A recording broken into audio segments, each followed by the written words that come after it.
నమస్తే, welcome to hash tag you. నేను మీ Rajesh. So ప్రధానంగా తెలంగాణ రాజకీయాల్లో తాజాగా హరీష్ రావు చేసినటువంటి వ్యాఖ్య కొంత తీవ్ర స్థాయిలో చర్చనీయాంశంగా మారింది. దానికి ఇప్పుడు సీఎం రేవంత్ రెడ్డి కూడా కౌంటర్ ఇచ్చినటువంటి పరిస్థితి గత రాత్రి. ఆయన లేట్ నైట్లో మీడియాతో చిట్చాట్లో మాట్లాడారు. హరీష్ రావుకి కౌంటర్ ఇచ్చారు. మరోవైపు పూర్తి స్థాయిలో అంటే బిల్లా రంగాలుగా గత కొంతకాలంగా పిలుస్తున్నటువంటి రేవంత్ రెడ్డి మరి బిల్లాకు రంగాకు తేడా ఏముంది? అయితే కొప్పుల ఈశ్వరో లేదంటే కనుక ఇంకెవరైనా నాయకత్వంలో కూడా హరీష్ రావు పని చేస్తారని చెప్పొచ్చు కదా. మరోవైపు దళిత నాయకుడిని ప్రతిపక్ష నేతగా చేయాలి, అసెంబ్లీకి కూడా కేసీఆర్ రావట్లేదు అంటూ కూడా ఆయన హరీష్కి కౌంటర్ ఇచ్చినటువంటి నేపథ్యం. సో ఈ నేపథ్యంలో రేవంత్ వ్యాఖ్యల వెనుక మర్మం ఏంటి, ఎందుకు ఆయనకు ఈ విధంగా మాట్లాడారనేది మాట్లాడదాం. మనతో పాటు సీనియర్ రాజకీయ విశ్లేషకులు జర్నలిస్ట్ జకీర్ గారు మనతో పాటు చేయడంతో డిస్కస్ చేద్దాం. సార్ నమస్తే. సార్, రేవంత్ వ్యాఖ్యలను ఎట్లా చూడాలి? ఎందుకంటే హరీష్ రావు కేటీఆర్తో కూడా కలిసి పని చేస్తానికి సిద్ధంగా ఉన్నానని ఆయన చెప్పినటువంటి నేపథ్యంలో కేసీఆర్ బాటలోనే ఆయన చెప్పాడు. మనం కూడా దాని మీద కొంత మనం చర్చించుకున్నాం. సో ఇప్పుడు దానికి రేవంత్ రెడ్డి లేట్గా కౌంటర్ ఇచ్చారనుకోవాలా, లేకుంటే ఈ విధంగా కౌంటర్ ఏంటనాలో ఎట్లా ఎట్లా చూడాలి దాన్ని? అంటే ముఖ్యమంత్రి రేవంత్ రెడ్డికి ఇప్పుడు నాకు తెలిసి చేతి నిండా పని దొరికినట్టుగా కనబడుతుంది. ఎందుకంటే బీఆర్ఎస్ పార్టీని డిఫెన్స్లో పడవేయడానికి సంబంధించిన అస్త్రాలు బీఆర్ఎస్ పార్టీ వాళ్ళే ఇస్తున్నారు ముఖ్యమంత్రి రేవంత్ రెడ్డికి. బికాస్ ఒకటి, అసెంబ్లీకి ప్రతిపక్ష నాయకుడి హోదాలో కేసీఆర్ అటెండ్ కాకపోవడం అనేది ఒక మైనస్ పాయింట్. ఇది బీఆర్ఎస్ పాయింట్ ఆఫ్ వ్యూ, బీఆర్ఎస్కు సంబంధించినంత వరకు. సో ఇక్కడ కాంగ్రెస్ పార్టీ ఇప్పుడు ముఖ్యమంత్రి రేవంత్ రెడ్డి ఏం చేస్తున్నాడు, వాళ్ళు ఎప్పుడు ఎక్కడ ఏది దొరుకుతారని చూస్తున్నాడు. ఎప్పుడైతే ప్రతిపక్షం కూడా అధికార పార్టీకి సంబంధించిన విషయాల్లో ఎవరు ఎట్లా దొరుకుతారు, ఎక్కడ చిక్కుకుంటాడు రేవంత్ రెడ్డి, ఎట్లా రేవంత్ రెడ్డి పైన అటాక్ చేయాలి, రేవంత్ రెడ్డి ఎట్లా డ్యామేజ్ చేయాలని వాళ్ళు ఎట్లా అయితే ఎదురు చూస్తుంటారో సరిగ్గా ఆయన కూడా అట్లనే చూస్తున్నట్టుగా మనకి ఇప్పుడు ఈ వ్యాఖ్యలతో కనిపిస్తుంది. ఆయన చిచ్చట్లో మాట్లాడుతూ సింపుల్గా చెప్పి పడేశారు. ఇప్పుడు ఆ ఫ్యామిలీలో, కేసీఆర్ ఫ్యామిలీలో ఎవరైనా ఒకటే. కేసీఆర్ కుటుంబంలో కేసీఆర్, కేటీఆర్, హరీష్, వీళ్ళంతా కవిత, ఎవరైనా సరే ఒకటే. ఇక దీంట్లో కేటీఆర్ నాయకత్వంలో పనిచేస్తా అని రేవంత్ రెడ్డి హరీష్ రావు మాట్లాడడం అనేది అందులో పెద్ద అర్థమే లేదు, అది చాలా హాస్యాస్పదంగా కూడా ఉందని ఆయన అన్నాడు. అయితే ఇక్కడ మనం గమనించాల్సి ఏంటంటే, ఎప్పుడైతే హరీష్ రావు ఇటువంటి కామెంట్స్ చేశాడు, కేటీఆర్ లీడర్షిప్ ఈ విషయం మాట్లాడినప్పుడు రేవంత్ రెడ్డి ఏం చేశాడంటే ఒక బ్యాటింగ్ చేశాడు. ఆ బ్యాటింగ్ ఏంటంటే ఆల్మోస్ట్ డైరెక్ట్గా పోయి స్టంప్స్కు తగిలినట్టుగా కొట్టాడు ఆయన. అందులో మనము గమనించాల్సి ఏంటంటే దళిత్ పాయింట్ ఆఫ్ వ్యూ తీసుకొచ్చాడు, దళిత్ కార్డు తీసుకొచ్చాడు. ఎందుకంటే ఆయన సామాజిక తెలంగాణ, సామాజిక న్యాయం అనే విషయాలు మాట్లాడుతున్నాడు కనుక ముఖ్యమంత్రి రేవంత్ రెడ్డి ఏం చేస్తున్నాడంటే ఈ ఇష్యూను అటువైపు తీసుకెళ్తున్నాడు స్లోగా. ఏది సామాజిక తెలంగాణ, సామాజిక న్యాయం వైపుకు ఆ డైరెక్షన్లో ఈ ఇష్యూని తీసుకెళ్తున్నట్టుగా మనకు కనిపిస్తుంది. ఎందుకంటే కేసీఆర్ పార్టీలో, బీఆర్ఎస్ పార్టీలో కేసీఆర్ ఆ పార్టీకి నిర్మాత, వ్యవస్థాపకుడు.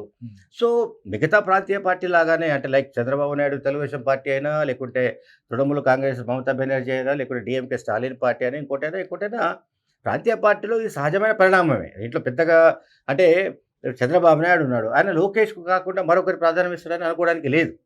ఇప్పుడు ఇక్కడ కూడా కేటీఆర్కు కాకుండా మరొకరికి ప్రాధాన్యం ఇస్తాడని మనం కేసీఆర్ గురించి ఊహించడం అనవసరం. అయితే కేసీఆర్ ఎప్పుడైతే 2014 ముందు, తెలంగాణ ఏర్పాటుకు ముందు రాష్ట్రం ఏర్పడితే దళితుడి ముఖ్యమంత్రి చేస్తారని అన్నాడు ఆయన. అయితే రాష్ట్రం ఏర్పాటు అవుతున్న సమయంలోనే బిల్లు ఆమోదం కాగానే ఢిల్లీలో ఆయన మాట్లాడింది ఏమిటంటే, అప్పుడు నేను కూడా ఉన్నాను అప్పుడు ఢిల్లీలో ఆయన మాట్లాడినప్పుడు. ఆయన అదే చిట్చాట్లాగా మాట్లాడాడు. అప్పుడు మాట్లాడినప్పుడు ఆయన ఏమన్నాడు, ఎవరో మళ్ళాంటి ఒక విలేకరి అడిగినప్పుడు ఆయన చెప్పాడు ఏంటంటే సమర్థుడు కావాలన్నాడు. సో సమర్థుడు అంటే దళితుడు ఎవడు సమర్థుడు కాదు అని కేసీఆర్ ఉద్దేశం. అని దాన్ని తప్పించుకోవడానికి ప్రయత్నించాడు. సో తెలంగాణ ఉద్యమాన్ని నేను నిర్మించాను కనుక, తెలంగాణ నాతోనే వచ్చింది కనుక, నేనే సీఎం అయితే ఈ తెలంగాణ ప్రజల ఆకాంక్షలని నాకు తెలుసు, తెలంగాణలో ఉన్న వనరులు ఏంటో తెలుసు, తెలంగాణను ఎట్లా అభివృద్ధి చేయాలో నాకు తెలుసు, కాబట్టి నేనే ముఖ్యమంత్రి అవుతా అని ఆల్మోస్ట్ బిల్లు ఆమోదం కాగానే అన్నాడు ఆయన. ఆ తర్వాత ఎలక్షన్ జరిగాయి.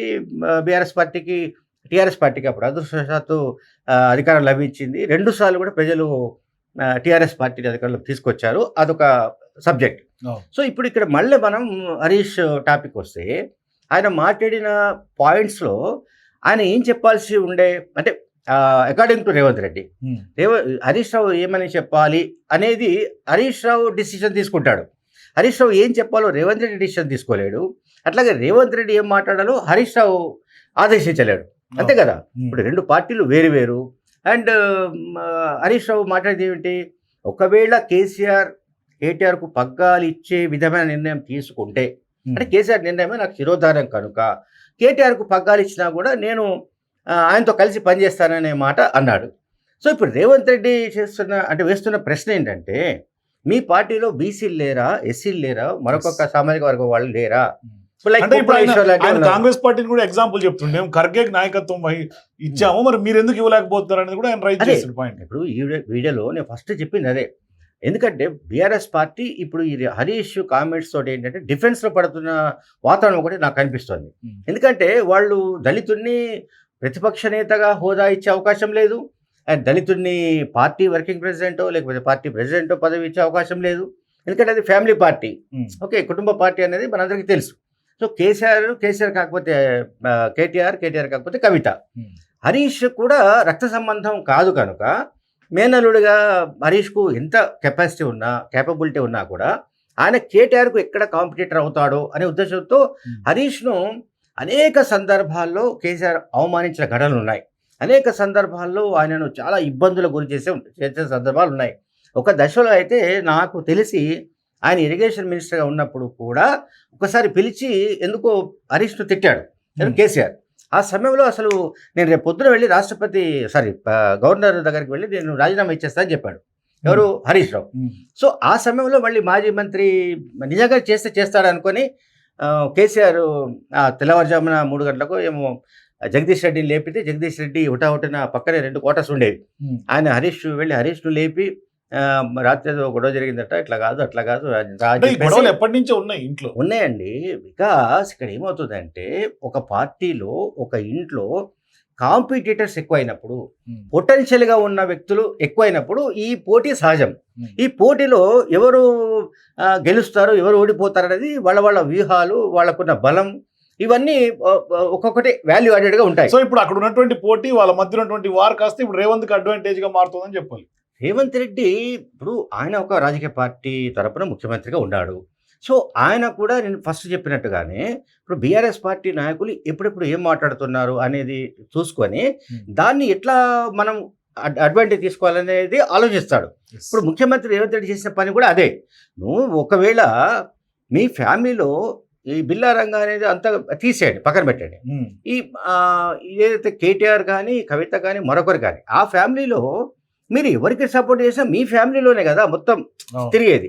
ఇంకా దీంట్లో మా పార్టీ లాగా మల్లికార్జున ఖర్గేకు మేము జాతీయ స్థాయి అధ్యక్ష పదవి ఇచ్చాము, ఇచ్చి గాంధీ కుటుంబానికి ఇచ్చిన గౌరవం ఇస్తున్నాము. So what about the BRS party? BRS party దళితుడిని ఎందుకు ప్రతిపక్ష నాయకుడి పాత్ర ఇవ్వరు, లేదా పార్టీ అధ్యక్ష పదవి ఎందుకు ఇవ్వరని అన్నాడు. ఇప్పుడు దీనికి బీఆర్ఎస్ జవాబు ఇవ్వాలి. బీఆర్ఎస్ పార్టీ జవాబు ఇచ్చే పరిస్థితి లేదు. బీఆర్ఎస్ పార్టీ ఎటువంటి పరిస్థితిలో ఉందంటే చాలా గందరగోళంలో, గజిబిజిలో ఉన్నట్టుగా మనకు కనబడుతుంది. BRS party anti defence system fail అయింది అనుకోవాలా? 100% అండి. బికాస్ ఎప్పుడైతే ఇప్పుడు ఈ పార్టీకి మొత్తంగా అన్ని విధాలుగా ఫియర్లు ఎవరంటే కేసీఆర్ ఎప్పుడైతే ఫామ్ హౌస్కు పరిమితం అయిపోయాడో ఆ పార్టీలో కుటుంబంలో గొడవలు, ఆ పార్టీలో ఇతర స్థాయిల్లో గొడవలు, అంతర్గత విభేదాలు, ఇవన్నీ కూడా బయటకు వస్తున్నాయి. ఇది ప్రతిపక్షంలో వచ్చిన తర్వాత. ఇప్పుడు హరీష్ రావు చెప్పిన విషయము అది కేసీఆర్ నిర్ణయంపై డిపెండ్ అయి ఉంటుంది. కేసీఆర్ ఎటువంటి నిర్ణయం తీసుకుంటాడో తెలియదు. ఆయన హఠాత్తుగా కొప్పులేశ్వర్ లాంటి వాడిని బీఆర్ఎస్ పార్టీ వర్కింగ్ ప్రెసిడెంట్గా అనౌన్స్ చేసి, అంటే ఒకవేళ కేటీఆర్కు పార్టీ ప్రెసిడెంట్ ఇస్తే అండ్ అప్పుడు హరీష్ రావుకు మరి అసెంబ్లీలో ఫ్లోర్ లీడర్ ఇస్తారా? ఆ ఛాన్సెస్ దాదాపు తక్కువ. ఎందుకు అంటున్నానంటే పార్టీ ప్రెసిడెంట్గా ఉన్న వ్యక్తే అసెంబ్లీలో ఫ్లోర్ లీడర్గా ఉండే అవకాశం ఉంది తప్ప, ఎందుకంటే ఫ్లోర్ లీడర్గా ఎవరైతే ఉంటాడో అతను ఎక్కువగా ఎక్కువ ఫేమ్ అయ్యే అవకాశం ఉంది, అంటే ఎక్కువగా ఫోకస్ అయ్యే అవకాశం ఉంది. అంటే బీఆర్ఎస్ పార్టీ తరఫున అసెంబ్లీలో గట్టిగా వాదించగలిగిన వ్యక్తులు ఎస్సీల్లో, బీసీల్లో, మిగతా సామాజిక వర్గాల్లో కూడా ఉన్నారు. కానీ వాళ్ళెవరు కూడా వాళ్ళని ఎదగనివ్వకపోవడం, వాళ్ళను ఎవరిని కూడా తమకు దగ్గరలోకి రానివ్వకపోవడం అనేది వీళ్ళు చాలా ప్లాన్గా చేస్తున్నారు. ఇది KCR and company, KCR family. అటువంటిప్పుడు ఇంకా ఎస్సీ బీసీలు అనేది మనం రేవంత్ రెడ్డి చెప్పినా, మరొకరు చెప్పినా, నేను చెప్పినా కేసీఆర్ ఫాలో అవుతాడని కానీ, లేకపోతే దళితుడికి ఏదైనా ఒక రేవంత్ రెడ్డి చెప్పినట్టుగా ఐదర్ అపోజిషన్ లీడర్ పోస్ట్ ఇవ్వడం కానీ, లేకపోతే పార్టీలో ఇంకేదైనా ఇంపార్టెంట్ రోల్ ఇవ్వడం కానీ చేస్తారని అనుకోవడానికి లేదు. ఎందుకంటే ఎవరైతే వాళ్ళు ఉంటారో, ఈవెన్ దళితుడు కావచ్చు, బీసీ కావచ్చు, అదేం జరుగుతుందంటే వాళ్ళు ఒక ప్యారల్ ఫోర్స్ అవకాశం ఉంది, వాళ్ళు ఒక పవర్ సెంటర్ అయ్యే ఛాన్స్ ఉంటుంది. సో అటువంటి ఛాన్స్ మనం ఎందుకు ఇవ్వాలి? సో పవర్ సెంటర్స్ అనేవి ఏంటంటే, ఇప్పుడు కవిత వ్యూహం ఉందండి. కవిత వ్యూహం ఏంటి? సామాజిక తెలంగాణ అనే కార్డుతో ఆమె ఇప్పుడు ముందుకెళ్తున్నారు. సో ఇప్పుడు కవిత స్ట్రాటజీ ప్రకారం ఏం జరుగుతుందంటే, కవిత ఒక పవర్ సెంటర్గా తయారైపోయారు. ఇప్పుడు కవిత చేస్తున్న వ్యాఖ్యలతో ఓవైపు పార్టీ చిక్కులో పడింది.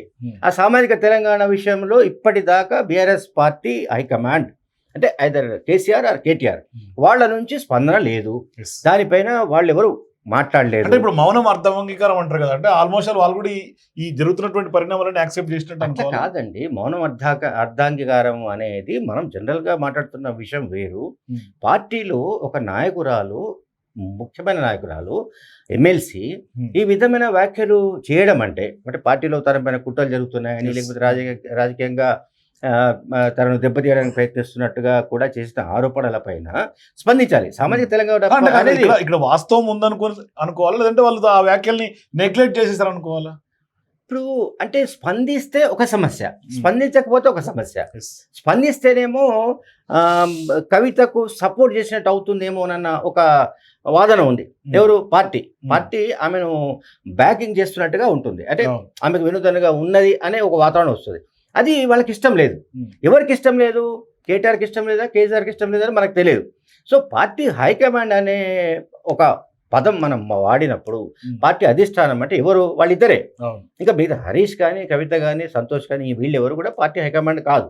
అంటే పార్టీ పరమైన విధాన నిర్ణయాన్ని అయితే కేసీఆర్ ప్రకటించాలి, లేదా ఆన్ బిహాఫ్ ఆఫ్ కేటీఆర్ ప్రకటించాలి. సో వీళ్ళిద్దరు కూడా కవిత స్ట్రాటజీని ఎక్కడ కూడా వాళ్ళు మాట్లాడలేని పరిస్థితుల్లో వాళ్ళు ఉన్నారు. మరోవైపు ఇప్పుడు హరీష్ చేసిన కామెంట్స్ ఇంకొక గజిబిజి, గందరగోళం.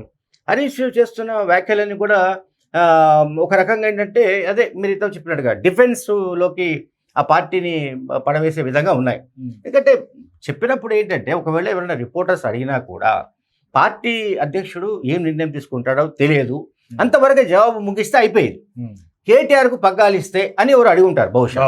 ఆ పగ్గాలు ఇచ్చినా కూడా నేను అనే పార్టీకి లాయల్ కనుక, పార్టీ కార్యకర్తగా నేను పార్టీ అధ్యక్షుడి మాట వింటానని అనొచ్చు.